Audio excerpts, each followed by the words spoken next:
За сайн байцгаана уу? За энэ удаад бид барааны баркодыг хэрхэн өөрчлөх талаар авч ирсэн. За үүний тулд бид бараа материал засны барааны баркод гэдэг рүү орно. За баркод гэдэг рүү ороод жишээ нь альбом голд самартаг авч үзье.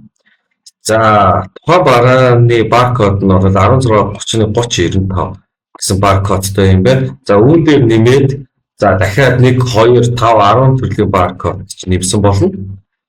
За нэмэгдэх юм бол одоо тэр 5 10 төрлийн баркодыг одоо энэ чинь уншууллаа гэхэд зөвхөн нэг л бараа. Энэ альбом голд самартаа гэдэг бараа энэ чинь заагдана гэсэн үг.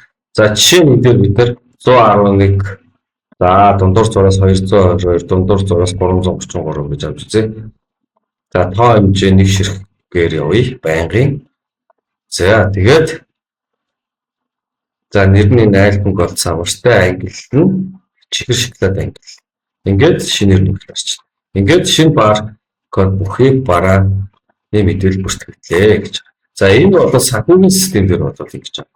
За үүнийг фасын систем дээр одоо хийгээд үзье баркодоор 111 за аваад 222 за аваад 333.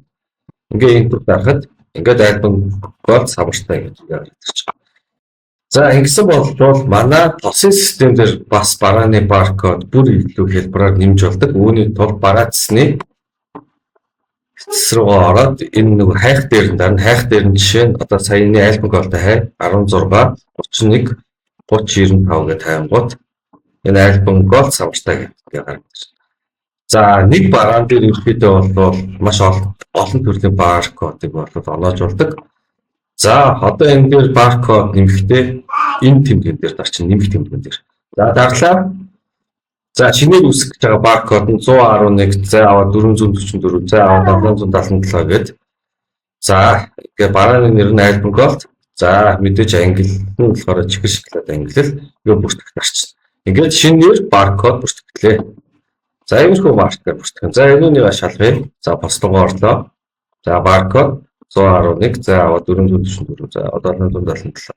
Ингээд энтер дарангууд ингээд альбом голд самартай. За арай өөрөөр нь үзье. 111 за аваад 222 за аваад 330. Ингээд ерөөсөө нэг бараан дээр 10 20 төрлийн болоод баркодыг оноож болно. За иймэрхүү маркер барааны баркодыг үүсгэдэг байх нэ. За анхаарал хандуулсан явдал баярлалаа.